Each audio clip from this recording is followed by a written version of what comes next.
Vega Jewelers exclusive luxury bridal jewelry exhibition 6th and 7th December, Hotel ITC Grand, Bay Beach Road, Vizag. ప్రపంచ దేశాల్లో America అగ్రరాజ్యంగా భావించడం ఒకప్పటి మాట. ఇప్పుడు చాలా దేశాల ప్రజలు అమెరికాకు వెళ్ళి ఒకప్పుడు బతుకుతూ ఉండేవాళ్ళు, దాన్ని అగ్రరాజ్యం అని పిలిచేవాళ్ళు. అగ్రరాజ్య దేశానికి చుట్టుపక్కల ఉన్న దేశాలన్నీ కూడా భయపడిపోయి వాళ్ళు చెప్పినవన్నీ వింటూ ఉండేవి. కానీ ప్రధాని నరేంద్ర మోదీ అధికారంలోకి వచ్చిన తర్వాత ఈ పరిస్థితులు పూర్తిగా మారిపోయాయి. అమెరికా దేశాన్ని కూడా తలదన్నే విధంగా మోదీ తయారయ్యారు. అమెరికాను గడ్డి పరకలా తీసేస్తూ తనదైన స్టైల్లో భారత్ను అభివృద్ధి దిశగా తీసుకెళ్తూ ఉన్నారు. ఈ దూకుడు చూసి అమెరికా అధ్యక్షుడు డొనాల్డ్ ట్రంప్లో కంగారు మొదలైపోయింది. భారత్ అభివృద్ధిని అడ్డుకునే ప్రయత్నం చేశారు. టారిఫ్ వార్ అంటూ పన్నుల పేరుతో భారత్పై ఒత్తిడి తెచ్చారు. ప్రపంచంలో మొత్తం భారత్ను ఏకాకి చేసేందుకు వ్యూహాలు పన్నారు. రష్యా భారత్ సంబంధాన్ని పూర్తిగా చెడగొట్టేందుకు చేయని ప్రయత్నం అంటూ లేదు. రష్యా నుంచి ఆయుధాలు కొనుగోలు చేస్తే ఆంక్షలు విధిస్తామని బెదిరించారు. ఇప్పుడు సీన్ మొత్తం రివర్స్. రష్యా అధ్యక్షుడు పుతిన్ ఇటీవల భారత పర్యటనకు వచ్చారు. మోదీతో సమావేశమయ్యారు. ఈ పర్యటనతో రెండు దేశాల బంధం ఎంతగా బలపడిందో వాళ్ళ భేటీ చూస్తే అర్థమవుతుంది. అంతేకాదు 2 రోజుల పర్యటనలో పలు కీలక రక్షణ వాణిజ్య ఒప్పందాలు కూడా జరిగాయి. ఈ ఒప్పందాలు చూసిన ట్రంప్కు నిజంగానే భయం పట్టుకున్నట్లుంది. ఆయుధాల విషయంలో భారత్ ఇక అమెరికాను పట్టించుకోదని అర్థమైంది. ఒక్కసారిగా మాట మార్చినటువంటి పరిస్థితి. మళ్ళీ భారత్ మా మిత్రదేశం అంటూ మోదీ జపం చేయటం మొదలుపెట్టారు. అమెరికా జాతీయ భద్రతా వ్యూహం పేరిట ట్రంప్ సర్కార్ ఒక వ్యూహాత్మక పత్రాన్ని కూడా విడుదల చేసింది. భారత్తో వాణిజ్య ఇతర సంబంధాలు మెరుగుపరుచుకోవటానికి అమెరికా ప్రయత్నాలు కొనసాగించాలని అందులో పేర్కొంది. దీనికి ఇంకొక ముఖ్య కారణం కూడా ఉంది.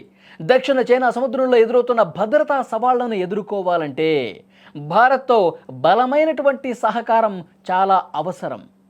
నిన్నమొన్నటి వరకు భారత్పై ఎప్పుడు వీలు కుదిరితే అప్పుడు, ఎప్పుడు సందు దొరికితే అప్పుడు అమెరికా విరుచుకుపడేది.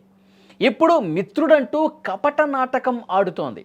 ట్రంప్ తీరును అంతర్జాతీయ పండితులు కూడా విమర్శిస్తున్నారు.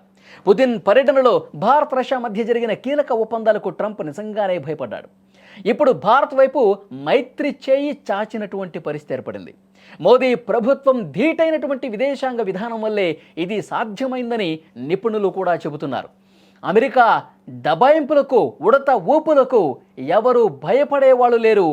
మోదీ ఎక్కడా కూడా వెనక్కి తగ్గడు. తన పట్టుదలను నిరూపించుకుంటూనే ఉన్నాడని చెప్పి అర్థమవుతోంది. మొత్తానికి ప్రపంచ వేదికపై భారత్ తన సత్తాను చాటి చెప్పింది. ముఖ్యంగా డొనాల్డ్ ట్రంప్ మాట మార్చడం కూడా అతనికి అలవాటే. ఎప్పుడు ఏ విధంగా ఉంటాడు, ఎప్పుడు ఎలాంటి వ్యాఖ్యలు చేస్తాడు. ఒకసారి మిత్రుడు అంటాడు, ఒకసారి ఈ ఆంక్షల పేరుతో భయపెట్టే ప్రయత్నం చేస్తాడు. ట్రంప్కి అలవాటే. ట్రంప్ మూడ్ ఎప్పుడు ఎలా ఉంటుందో అర్థం కాని పరిస్థితి.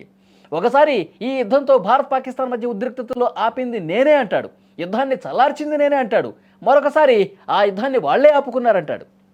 అంటే ఈ రకమైనటువంటి విచిత్రమైన మైండ్ సెట్ ట్రంప్ కలిగి ఉంటాడు. కాబట్టి ఆయన ఎప్పుడు ఎలా ఉంటాడో తెలియదు. కాబట్టి మన నిజమైనటువంటి మిత్రుడు, మిత్రదేశం రష్యా.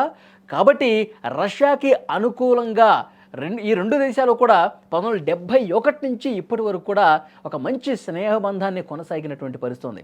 అమెరికా లాంటి వాళ్ళు మధ్యలో వస్తూ ఉంటారు, పోతూ ఉంటారు, మళ్ళీ కలుస్తూ ఉంటారు. కానీ మన నిజమైనటువంటి మిత్రుడు రష్యా అని చెప్పి చాలా క్లియర్గా పుతిన్తో జరిగిన భేటీలో కూడా ఒక ఇండికేషన్ ఇచ్చినటువంటి పరిస్థితి ఉంది.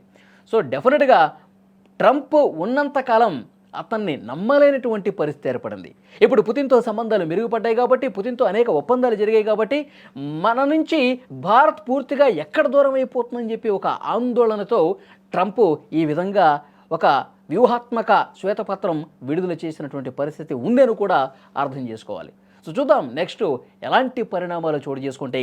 దీన్ని పైకి చూపిస్తూ, కపట ప్రేమను పైకి చూపిస్తూ లోపల కుయుక్తులు పన్నే అవకాశం కూడా ఉండొచ్చు అని ఒక చర్చ ఉంది.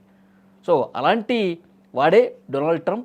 కాబట్టి భవిష్యత్ పరిణామాలతో ఈ భేటీకి తాలూకు, పుతిన్ మోదీ భేటీ తాలూకు పర్యవసనాలు ఏ విధంగా ఉంటాయనేది కూడా అతి కొద్ది రోజుల్లోనే బయటకు వచ్చే అవకాశం ఉంది.